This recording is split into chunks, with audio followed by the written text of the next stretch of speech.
Olá, tudo bem? Vamos a mais uma resolução da prova da SFSEX. Vamos trazer a questão de número 48. Então, olha só, o enunciado dizia o seguinte: considere os seguintes processos de séries temporais. Temos aqui esse modelo e esse modelo aqui, em que temos aí a T como ruído branco, B como operador de retardo, né? E ele pedia basicamente para se avaliar estacionalidade e invertibilidade desses modelos. Veja só, temos então o seguinte, olha só, modelo YT trata-se de um modelo autorregressivo de ordem 1. Então, se nós olharmos aqui para o polinômio, ele está retardando aqui os termos de YT. Então, com isso, temos o modelo AR1. No modelo ZT, que nós temos YT, né?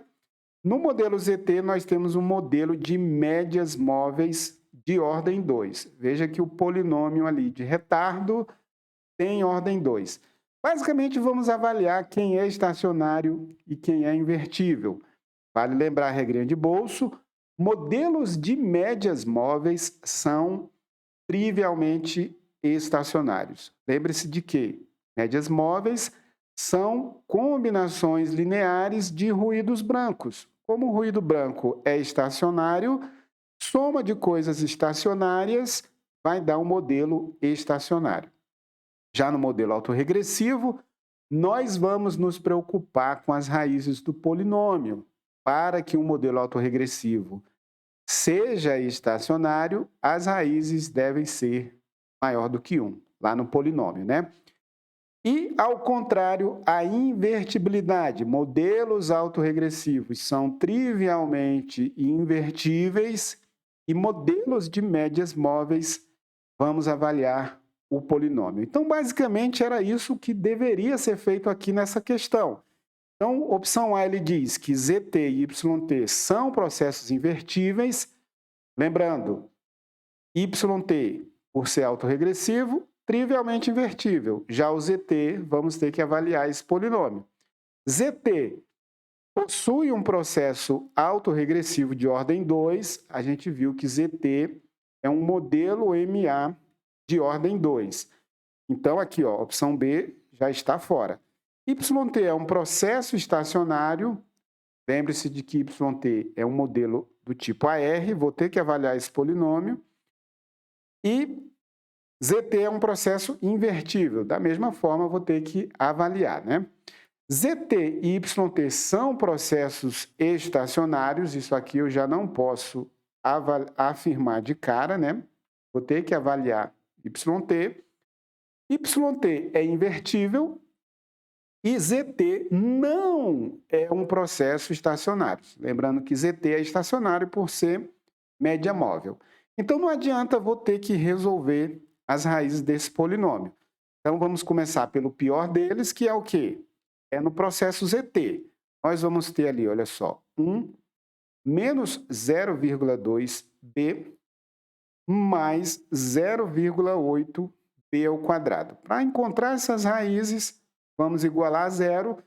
Vamos aí, por ser um polinômio de segundo grau, virou uma equação de segundo grau, vamos então calcular essas raízes. Olha só, o delta é menos 0,2 elevado ao quadrado, menos 4 vezes o 0,8 vezes o 1. Portanto, olha só, o delta vai ser 0,04 menos 3,2.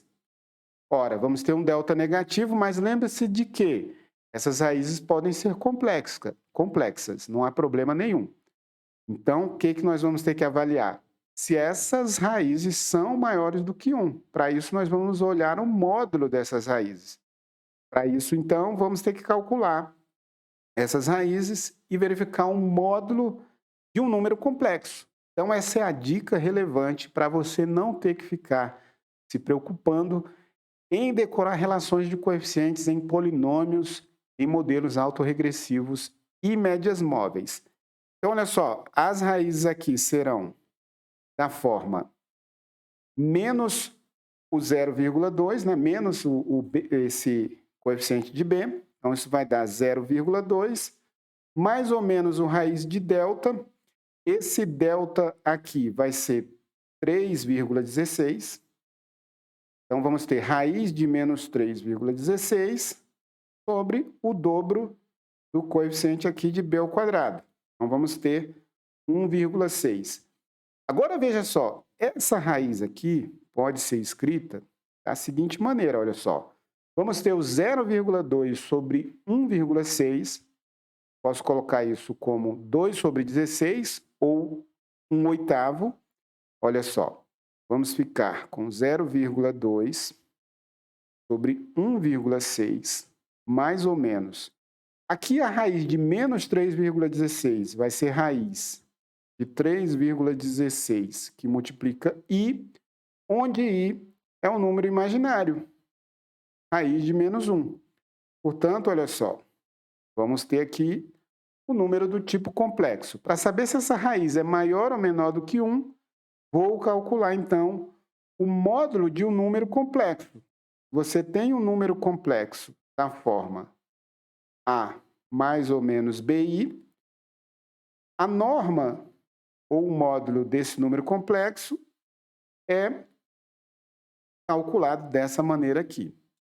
Então, quando nós temos ali, olha só, o B, que é 1/8, né? Vou simplificar ali. Temos 1/8, mais ou menos raiz de 3,16 sobre 1,6, que multiplica o i. O módulo de B vai ser, então, calculado da seguinte forma. Vamos fazer 1/8 ao quadrado, mais o quadrado de raiz de 3,16 sobre 1,6, aqui elevado ao quadrado, retira-se a raiz quadrada. Portanto, o módulo dessa raiz vai ser o quê? Olha só, isso aqui vai ser 1 sobre 64. Isso aqui vai ser 3,16 sobre 1,6. Vamos ter que calcular essa raiz quadrada, mas eu preciso calcular para saber que isso aí é um número maior ou menor do que 1? Não preciso. Por quê? Note que 3,16 sobre 1,6 é um número maior do que 1. Mais 1 sobre 64 é um número maior do que 1.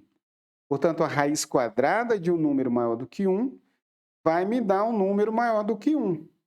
Com isso, qual é a conclusão que nós chegamos? Essas raízes aqui são números fora do círculo unitário. Portanto, o que vai acontecer? Se o meu processo MA é estacionário trivialmente, agora eu posso afirmar que ele é invertível, porque as raízes dele são maior do que 1. Como YT é trivialmente invertível, nós chegamos aí ao gabarito, que é a opção A. ZT e YT são processos invertíveis. Então, um pouquinho demorada aqui a resolução dessa questão, mas para você entender que nem sempre vale a pena decorar aquelas relações entre os coeficientes para determinar estacionariedade, invertibilidade, é queimar e gastar memória aí à toa, quando a gente pode resolver rapidamente as raízes de um polinômio.